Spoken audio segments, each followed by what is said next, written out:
Welcome students, welcome to steam turbine class. In the previous lecture we have learned about the flow through nozzles, the different kind of nozzles, the subsonic nozzles, supersonic nozzles, the critical pressure ratio, choked flow, this kind of thing. Now today we are going to learn about the turbine blading. The depending on the types of blade used and the method of energy transfer from one fluid to the rotor wheel, the turbines may be of two types. First one is impulse turbine, second one is the reaction turbine. Okay, so if the inlet of the turbine, the energy available is only kinetic energy, the turbine is known as the impulse turbine. As a result, the steam flows over the vents and the pressure is atmospheric from the inlet to the outlet of the turbine. If the inlet of the turbine, the steam processes kinetic energy as well as the pressure energy, the turbine is known as the reaction turbine. So let's start from the impulse turbine. So now as you can see in this diagram, the right one, these are the blades, 1, 2 and 3. Okay, this is isometric view, and this is the center of the rotor, and the tip dia is this D tip, the root dia is this D root, is the root dia. Okay, from this point to the another point, okay, which is not shown in here. Okay, this is the mean dia from this one to the another point. N is the RPM, the speed of the rotor. HB is the height of the rotor, height of the blade. V1 is the steam velocity at inlet.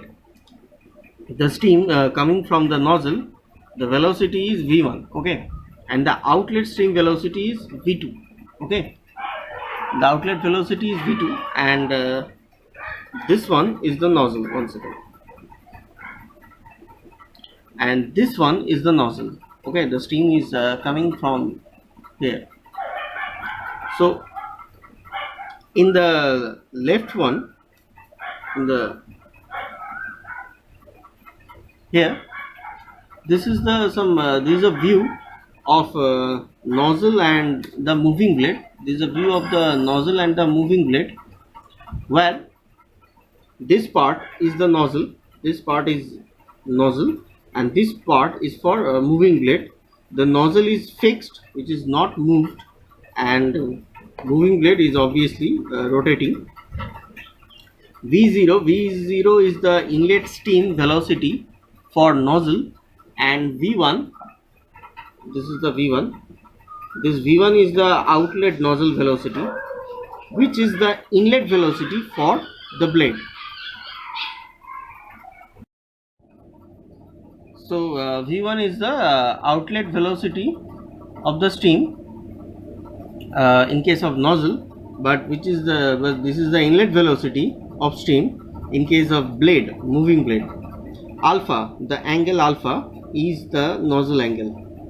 Okay, so now let's see the variation of velocity and pressure for the impulse turbine. As you can see in this picture, here the inlet pressure is P0. The inlet pressure in case of nozzle, the pressure is P0. Now after flowing through the nozzle, the pressure in the nozzle section, the pressure is decreases sharply, and then it become constant. Okay, so the pressure of steam after flowing through the nozzle is become constant, and the value is P1. In case of velocity, the inlet velocity is V0. Now when it's flowing through the nozzle, the velocity increases, that is V1. Then the intermediate space in the nozzle and the moving blade, the velocity is constant. Then when the steam is flowing through the moving blade, the velocity is decreases sharply, okay, and the outlet velocity is V2. The inlet velocity for nozzle is V0, the outlet velocity for nozzle is V1, and then the velocity increases when the steam is flowing through the nozzle. The inlet velocity for moving blade is V1, the outlet velocity for moving blade is V2. When the steam is flowing through the moving blade, the velocity decreases sharply, okay. So now the mean blade velocity is defined as V suffix B, okay. So that is pi into dm into n by 60. Dm is the mean blade dia, okay, or average dia is dm. N is the speed of the rotor in terms of rpm. Now the area of flow is defined as A suffix B, and that is equals to pi by 4 into d2 square minus d1 square, and that is equals to pi into d2 plus d1 by 2 or d2 minus d1 by 2, or we can say AB is equals to pi into dm plus hb, where hb is the blade height, okay, and dm is the mean blade dia. So the impulse turbine is working with a principle, that is we have to know that thing, that is the steam of the momentum of steam at inlet minus the momentum of steam at the outlet, that is blade outlet, and that is equals to the momentum absorbed by the wheel in producing the shaft work. And this, the absorbed momentum, according to this principle, this absorbed momentum that the wheel uses for rotating the shaft, and we get certain rpm or certain work done, okay, the rotational work done. So this is the working principle of the impulse turbine. So as you can see in this picture, this is the turbine blade, and this is the inlet velocity diagram of the steam, and this one is the outlet velocity diagram of the steam, where V1 is the inlet velocity from nozzle, VR1, this is the VR1, this line is the inlet relative velocity, beta 1 is the inlet blade angle, alpha is the nozzle angle, VB is the blade velocity, and in this outlet velocity triangle, this is the outlet velocity triangle, where beta 2 is the outlet blade angle, VR2 is the outlet relative velocity, and V2 is the outlet velocity, and VB is the blade velocity. So this is the configuration of inlet and outlet velocity triangle, and this is the blade. So let's superimpose these two triangles. That means in these two triangles, this velocity VB is common for both these two triangles. So by considering this VB as common, because as you can see this is obviously common, so let's draw a velocity triangle by superimposing these two triangles, okay. So as you can see, these two are the velocity triangles. That means by superimposing the inlet and outlet velocity triangles, we get these two triangles. First one is for delta greater than 90, and second one is for delta less than 90. So what is delta? Delta is nothing but the angle between the blade velocity and the outlet velocity. The angle between the blade velocity and the outlet velocity is delta, okay.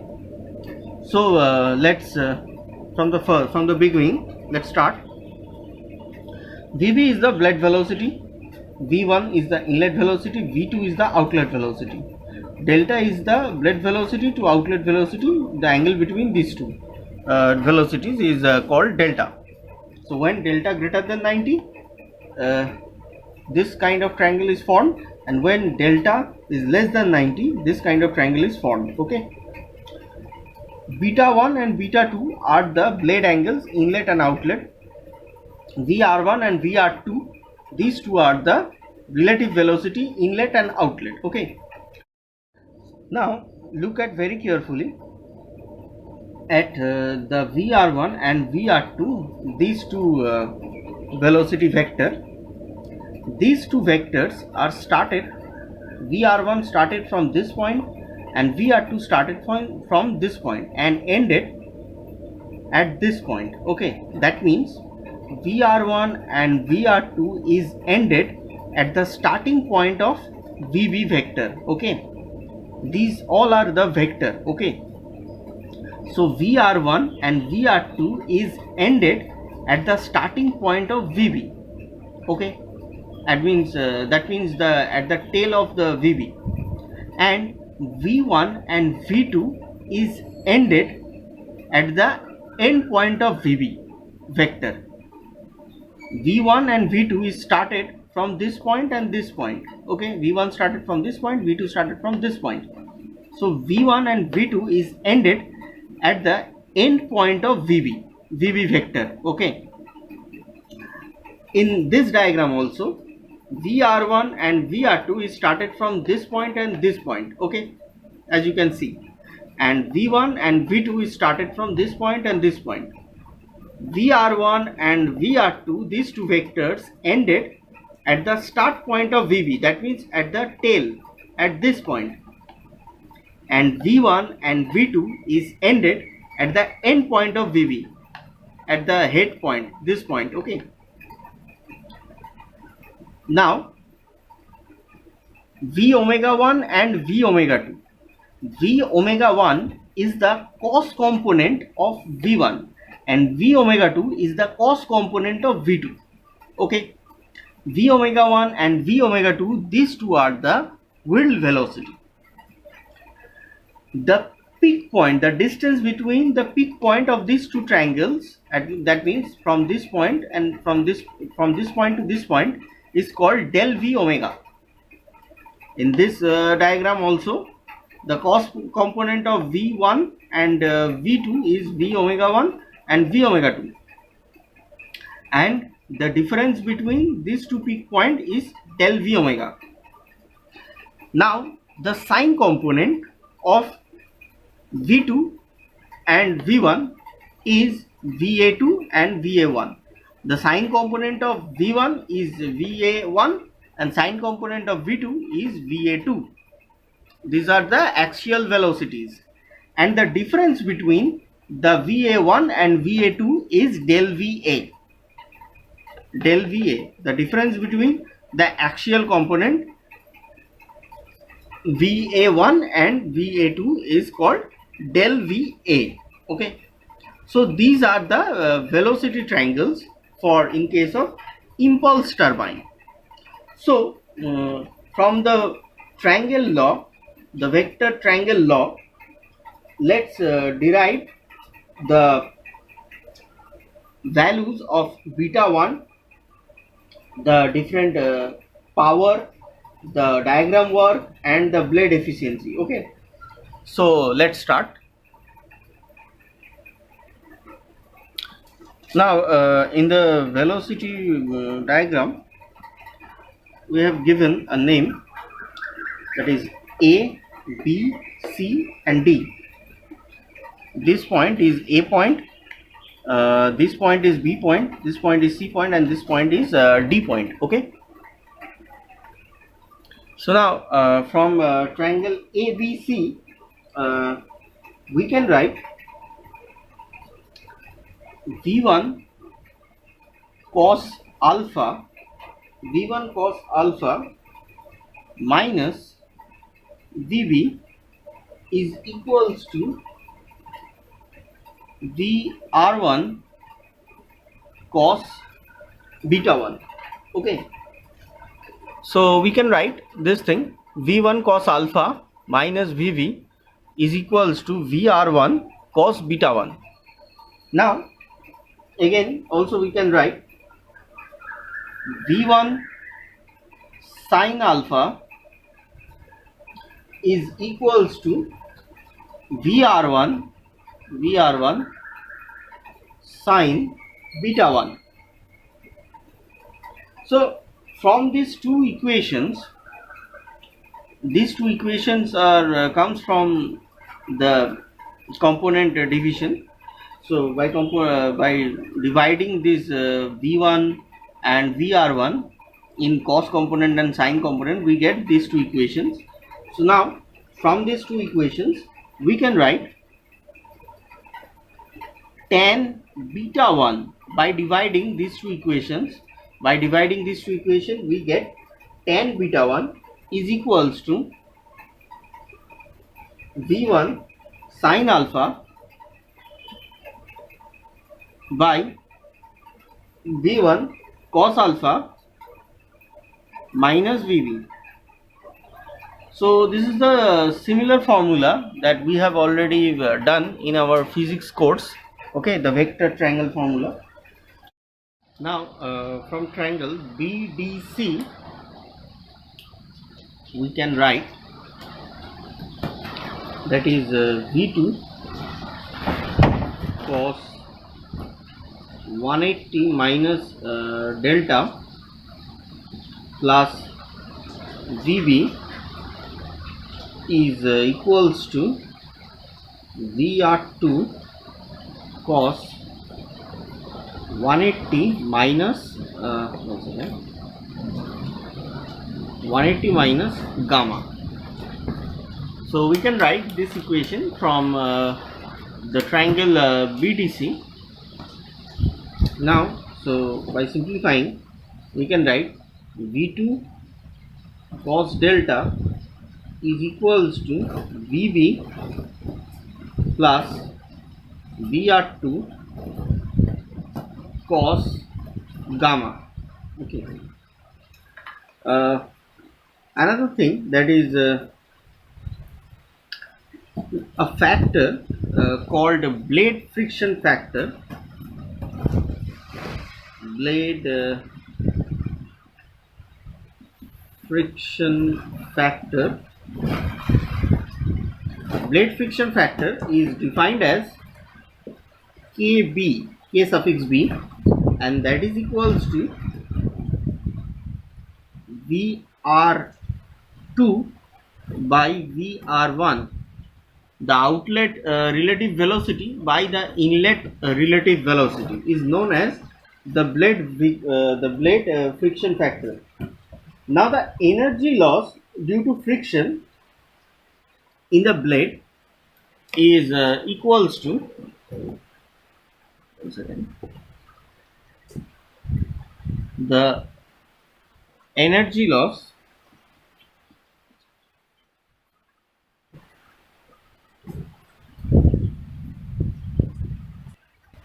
due to friction that is equals to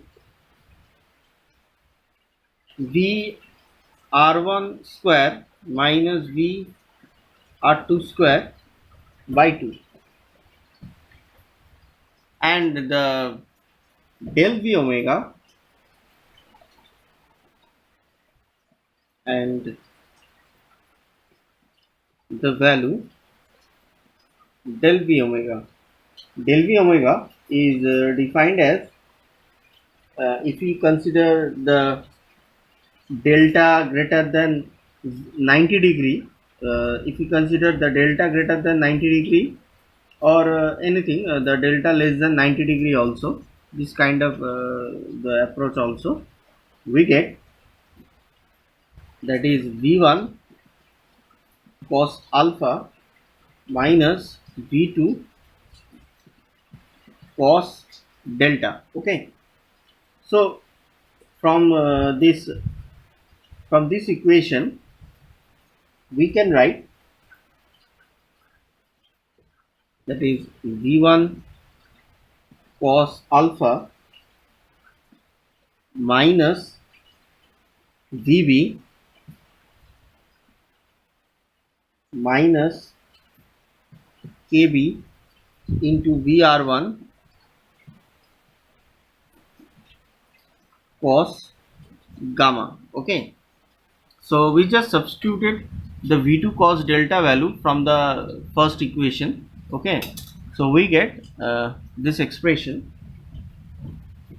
So now by taking common, or another thing we can do, that is by just substituting the value of VR1, we can also substitute the value of VR1.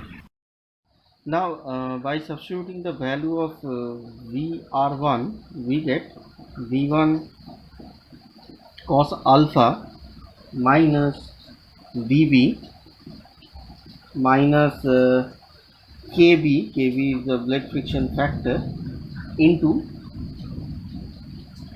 V1 cos alpha minus VB by cos beta 1 into cos gamma. The value of VR1, that means this value, is comes from the velocity triangle. Okay, the triangle ABC. So we can write, that is V1 cos alpha minus VB into 1 minus KB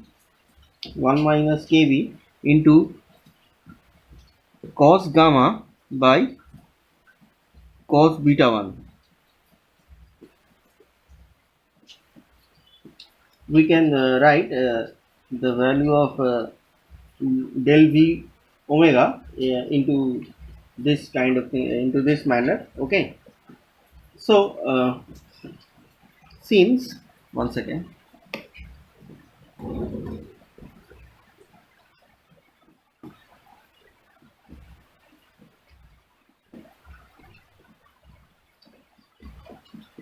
since the value of gamma is equals to 180 minus beta 1, so we can write cos beta 1 is equals to cos gamma is equals to cos beta 1 minus cos beta 1.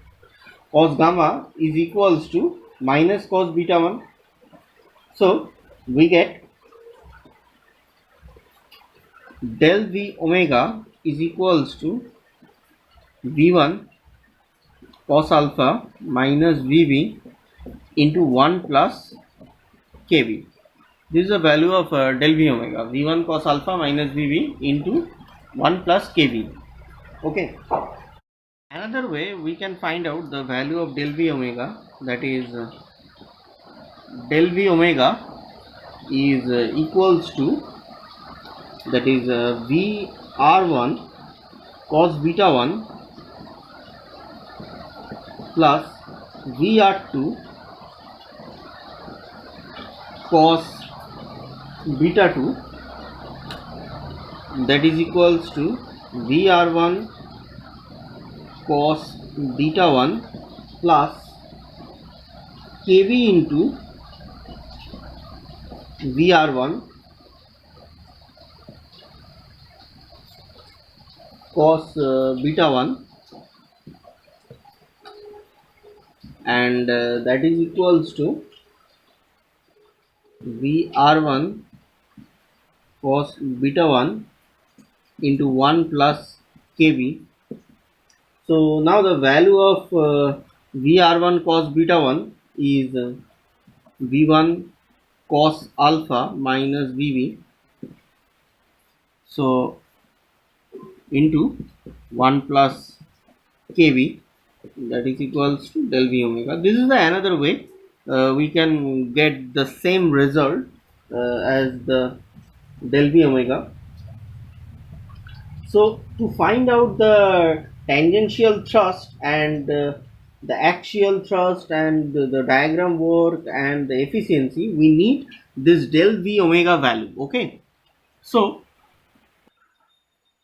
now if the blade angles are symmetrical, that means beta 1 is equals to beta 2, we get the tangential thrust or tangential thrust pt is equals to m dot s is the mass flow rate of steam into del v omega. This is the formula of tangential thrust, m dot s into del v omega, the mass flow rate into the del v omega. Now the value del va is the difference of the axial velocity component. Del va value is vr1 cos sine beta 1, vr1 sine beta 1, because it's the sine component, minus vr2 sine beta 2. So now the axial thrust, the axial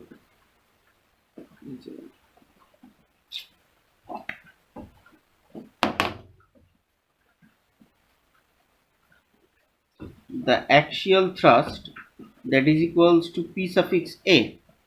The axial thrust is equals to same as m dot s into del va, the axial velocity component, difference of the axial velocity component. This is the value of axial thrust. Now the diagram work, the blading work or diagram work, the blading work or the diagram work,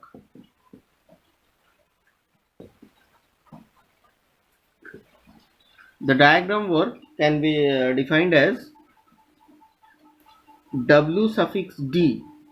The diagram work is defined as w suffix d, that is equals to the tangential thrust into the blade velocity, or we can write the mass flow rate into del v omega into the mean blade velocity.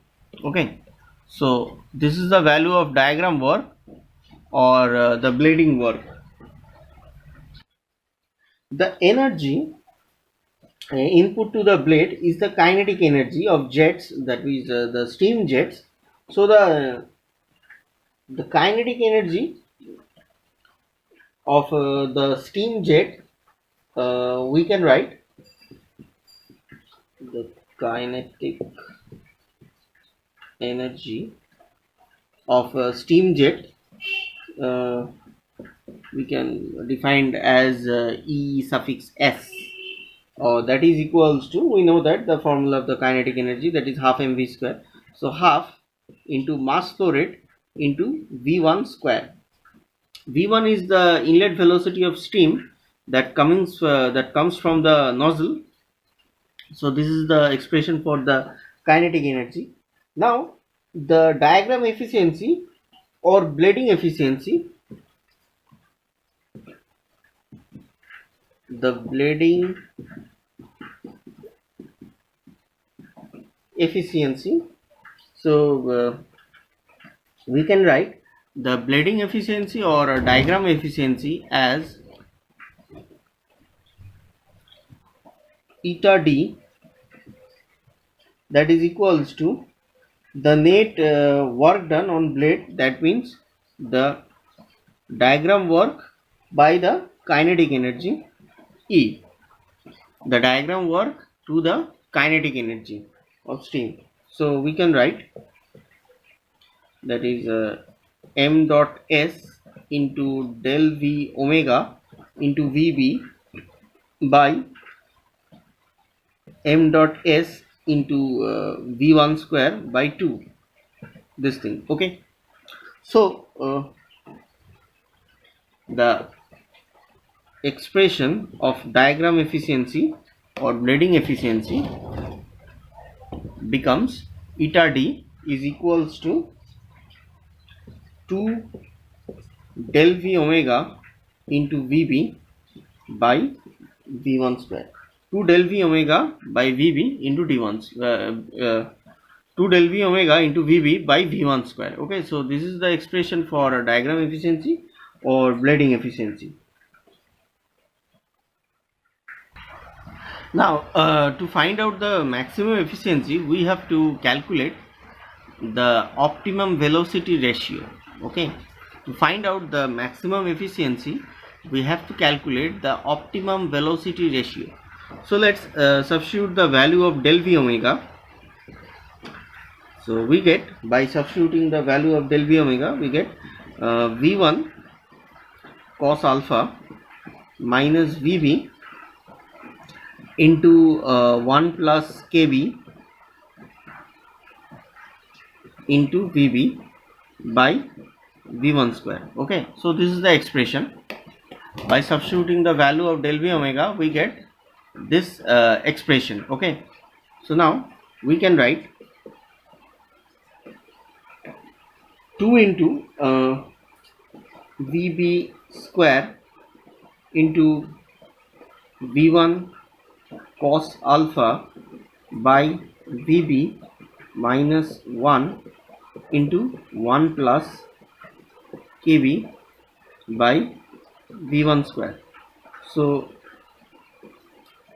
we can write the efficiency, blading efficiency or diagram efficiency, whatever, in this fashion. Okay, now let the velocity ratio rho is equals to vb by v1. The velocity ratio rho equals to vb by v1, vb by v1. So by substituting the rho in the eta expression, we get eta d, diagram efficiency or blade efficiency, is equals to 2 rho square into cos alpha by rho minus 1 into 1 plus kb.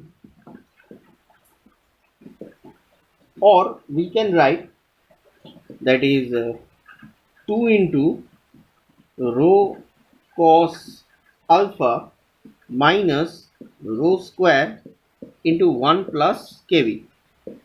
Okay, so now to find out the maximum efficiency, we have to first find out the optimum value of rho. Okay, so to find out the maximum efficiency, we have to first find out the optimum value of rho. So to finding out this thing, we have to differentiate the eta or efficiency with respect to rho. Okay, so let's differentiate the efficiency with respect to rho, because except the value rho, everything is constant here. Okay, so d eta by d rho, by differentiating eta value with respect to rho, we get, that is 2 into cos alpha minus 2 rho into 1 plus kb. Okay, we get this value.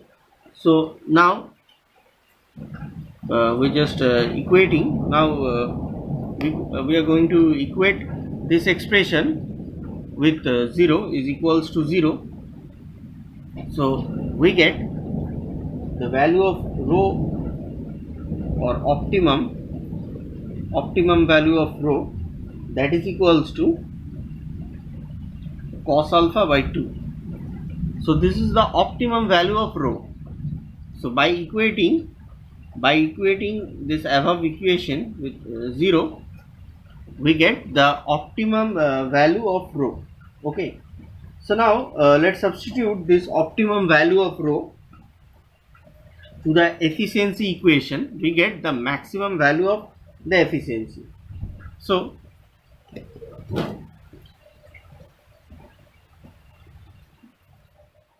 eta d max we get 2 into rho cos alpha. So we can write cos square alpha by 2 minus rho square. So that means cos square alpha by 4 into 1 plus kV. Okay, or we can write that is 1 plus kV by 2 into cos square alpha. This is eta d max, the maximum efficiency value. Okay, now due to friction in blades is very small, the energy loss due to friction in blade is very small, so we can simply assume that the value of kV, we can assume the value of kV is nearly equals to 1. So by substituting the value of kV is nearly equals to 1, we get the eta d, the blading efficiency, the maximum blading efficiency or diagram efficiency, we get that is equals to cos square alpha when the kb or blade friction factor is 1. So now in this lecture we have learned about what is turbine, what kind of turbine is uses in the steam turbine.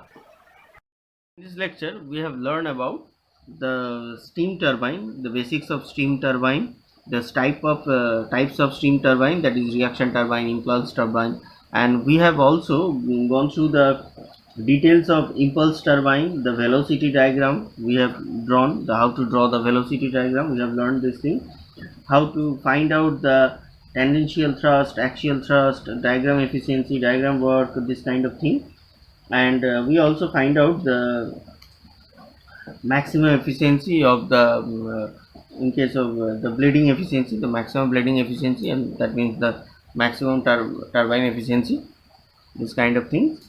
In the next lecture we will learn about the velocity compounding, the pressure compounding, the reaction turbine, this kind of things. Okay, thank you.